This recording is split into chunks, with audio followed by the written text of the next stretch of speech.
नमस्कार, मी ॲडव्होकेट विधी. तर आपण या चॅनलवर बरेचसे व्हिडिओज अपलोड केलेले आहेत कायद्याच्या रिलेटेड. अगदी सामान्य सोप्या भाषेत आपल्याला समजेल अशा भाषेत आपण या चॅनलवर अपलोड केलेले आहेत. पती पत्नीमधले वाद असतील, पोटगीविषयीचे कायदे असतील, महिलांचे अधिकार असतील, आरोपींचे अधिकार असतील, किंवा मग कॉल रेकॉर्डिंग आपण लीगल कसं करावं, कोर्टामध्ये ते सादर कसं करावं, प्रूफ, हे याविषयीचे व्हिडिओ असतील. असे बरेचसे व्हिडिओज आपण आपल्या चॅनलवर अपलोड केलेले आहेत. जर तुम्ही या चॅनलला सबस्क्राईब नसेल केलं तर सबस्क्राईब करा, बेल आयकॉनला क्लिक करा, म्हणजे कायद्याविषयीचे नवनवीन व्हिडिओ अगदी सोप्या भाषेत आणि सामान्य भाषेत आपल्याला या चॅनलवर पाहायला मिळेल. व आपले व्हिडिओ नातेवाईकांना शेअर करा, म्हणजे ज्यांना त्याची गरज आहे त्यांना अगदी सोप्या आणि सामान्य भाषेत ते व्हिडिओज त्यांना उपलब्ध होतील. तर आज आपण या व्हिडिओच्या माध्यमातून पाहणार आहोत की समान नागरी कायदा म्हणजे काय, किंवा समान नागरी कायदा जर लागू झाला तर कोणकोणते बदल होतील, किंवा समान नागरी कायद्यामुळे आरक्षणावर कोणता परिणाम होईल, किंवा सगळ्यांना समान टॅक्स भरावा लागेल का. तर ह्या अशा बरेचसे प्रश्न लोकांना पडलेले आहेत. तर त्याविषयीच आपण आज या व्हिडिओच्या माध्यमातून चर्चा करणार आहोत. 2019च्या निवडणुकीच्या जाहीरनाम्यामध्ये भाजपने बरीचशी आश्वासनं दिलेली होती. त्यातली अनेक आश्वासनं ही चर्चेचा विषय ठरली. त्यातलं आहे जम्मू काश्मीरमधील 370 कलम हटवणे, सिटिझन अबेटमेंट ॲक्ट लागू करणे, त्याच्यानंतर अयोध्येतील राम मंदिर बांधण्यासाठी सर्वोत्तर प्रयत्न करणे, शेवटचा आहे समान नागरी कायदा देशभरात लागू करणे. ह्याविषयी बरेचशा चर्चा झालेल्या होत्या. तर ह्यातील 370 म्हणजे जम्मू काश्मीरमधील 370 कलम हटवणार हे मोदी सरकारने आश्वासन पूर्ण केले. त्याच्यानंतर राम मंदिराचं देखील आश्वासन त्यांनी पूर्ण केलं. त्याच्यानंतर समान नागरी कायदा म्हणजे काय, तर युनिफॉर्म सिव्हिल कोड, समान नागरी कायद्याचे बरेचसे लोकांमध्ये कन्फ्युजन्स आहेत.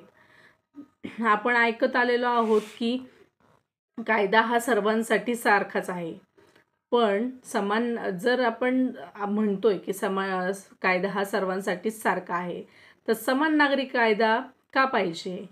तर हा एक कॉमन प्रश्न आहे प्रत्येकाचा, की जर आपण म्हणतोय की कायदा हा सर्वांसाठीच सारखा आहे, तर समान नागरी कायदा कशासाठी हवा, किंवा कशासाठी हवा, ह्याचं उत्तर मिळवण्यासाठी आपल्याला 2 गोष्टी लक्षात घेतल्या पाहिजेत.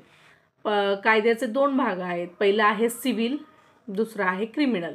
म्हणजेच मराठीमध्ये सिव्हिल म्हणजे दिवाणी आणि दुसरा आहे फौजदारी. तर क्रिमिनल लॉमध्ये कोणकोणत्या गोष्टी येतात, तर खून, मारामाऱ्या, दरोडे असतील, बलात्कार असेल, अशा गुन्ह्यांचा समावेश होतो. हे कायदे देशातील प्रत्येक नागरिकाला समान आहेत. क्रिमिनल लॉमध्ये कोणताही नागरिक असू, अगदी तो कोणत्याही जातीचा असू, कोणत्याही धर्माचा असला तरीही त्याला क्रिमिनल लॉ हा सर्व नागरिकांना हा समान आहे. प्रत्येक नागरिकाला क्रिमिनल लॉ अंतर्गत समान वागणूक, समान शिक्षा ही मिळते. क्रिमिनल लॉ अंतर्गत कोणतीही जात, धर्म ह्या गोष्टी पाहिल्या जात नाहीत. प्रत्येकाला क्रिमिनल लॉ हा प्रत्येक भारतीय नागरिकाला हा समानच असतो. त्याच दुसरी बाजू म्हणजे सिव्हिल लॉ. सिव्हिल लॉ अंतर्गत येणारे पर्सनल लॉ, वैयक्तिक कायद्यांच्या बाबतीत जर आपण विचार केला तर लग्न असेल, घटस्फोट असेल, विवाह असेल, दत्तक घेणे असेल, वारसा असेल, उत्तराधिकार असतील, या विषयासंबंधीचे कायदे हे धर्मानुसार वेगवेगळे आहेत.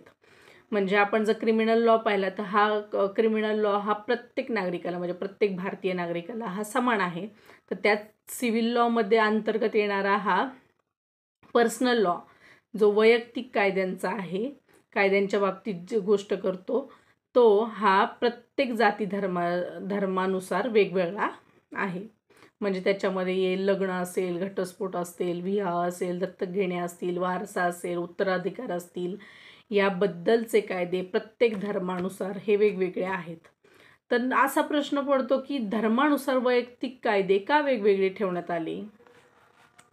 वैयक्तिक कायदे हे का वेगवेगळे ठेवण्यात आले. क्रिमिनल लॉमध्ये तर सगळ्यांना समान कायदे आहेत प्रत्येक नागरिकाला.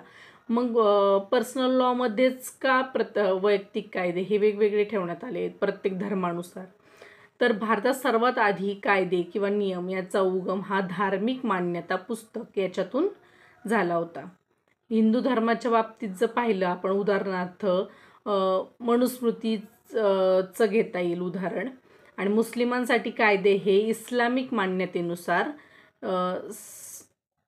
शरिया लॉ कायद्यानुसार त्यांचे वैयक्तिक कायदे हे ठरवले गेले.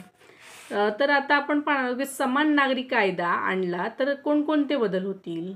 जर आपल्या भारतामध्ये आपण जर समान नागरी कायदा लागू केला तर कोणकोणते बदल होतील. तर मुस्लिम असेल, पारसी असेल, ख्रिश्चन असेल, हिंदू असेल यांचे लग्न असेल, घटस्फोट, वारसा हक्क असतील, दत्तक घेणे असेल किंवा उत्तराधिकार या संबंधीचे एकच कायदे राहतील.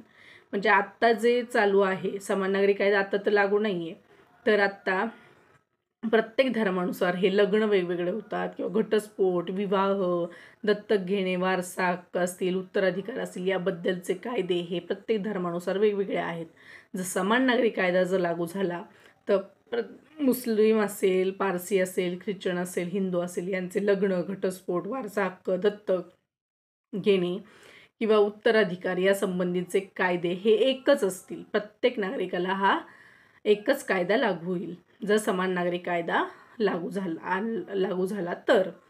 आणि त्यामुळे घटस्फोटानंतरचा स्त्रीचा नवऱ्याच्या प्रॉपर्टीमध्ये असणारा अधिकार राहील की नाही हे ठरवण्यासाठी कोणत्याही धर्मग्रंथाचा किंवा मान्यतेचा अधिकार घेतला जाणार नाही. म्हणजे प्रत्येक समान नागरी कायदा जर लागू झाला तर प्रत्येकाला हा कायदा पर्सनल लॉ म्हणजे असतील लग्नाच्या बाबतीत असेल, घटस्फोटाच्या बाबतीत असेल एक्सेट्रा, ते प्रत्येकाला सेम असेल. कोणत्याही धर्माच्या नागरिकाला हे सेम असेल. कायद्यामध्ये जे तरतूद असेल ती सर्व धर्मीयांना समान असेल. जर समान नागरी कायदा लागू झाला तर कायद्यामध्ये जी तरतूद असेल ती सर्व धर्मीयांना, सर्व धर्माच्या नागरिकांना ही समान असेल. तर आता आपण पाहणार आहोत की समान नागरी कायद्यामुळे आरक्षण बंद होईल का. बऱ्याचशा अशा समजुती आहेत लोकांमध्ये की जर समान नागरी कायदा जर आला तर आपलं आरक्षण बंद होईल. तर समान नागरी कायद्याचा आणि आरक्षणाचा कोणताही संबंध नाही. समान नागरी कायदा हा सर्व धर्मीयांच्या पर्सनल लॉ रिप्लेस करणारा आहे. त्याचा नोकरी, शिक्षण किंवा राजकीय आरक्षणाशी सुद्धा कोणताही संबंध नाही. समान नागरी कायदा आरक्षणावर कोणताही परिणाम होणार नाही. जर समान नागरी कायदा आला तर आरक्षणावर कोणताही परिणाम आपल्या होणार नाही. जर समान नागरी कायद्यामुळे सर्वांना समान टॅक्स भरावा लागेल का, अशीही एक गैरसमजूत आहे की समान नागरी कायदा जर आला तर प्रत्येक माणसाला हा समान टॅक्स भरावा लागेल. तर त्यातही काही तथ्य नाही.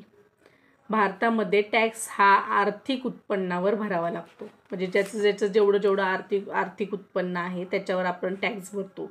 त्यात कोणत्याही धर्माचा संबंध येत नाही. प्रत्येकाला सेम निकषावर, म्हणजे प्रत्येकाला ठरवून दिलेलं आहे एवढा आर्थिक उत्पन्न त्याला एवढा टॅक्स भरावा लागेल, त्याच्यावरच टॅक्स भरावा लागतो. त्याच्यामुळे जर समान नागरी कायदा आला तर त्याचा टॅक्सवर किंवा टॅक्स जो ठरवून दिलेला आहे आर्थिक उत्पन्नावर तोच पेड करावा लागेल. त्याच्यावर कुठलाही परिणाम होणार नाही. तर आज आपण या व्हिडिओच्या माध्यमातून पाहिलं की समान नागरी कायदा म्हणजे काय, किंवा आरक्षणावर परिणाम होईल का, किंवा समान टॅक्स भरावा लागेल का, हे आज आपण या व्हिडिओच्या माध्यमातून पाहिलं. जर व्हिडिओ आवडला असेल तर लाईक करा, शेअर करा आणि सबस्क्राईब करा. धन्यवाद.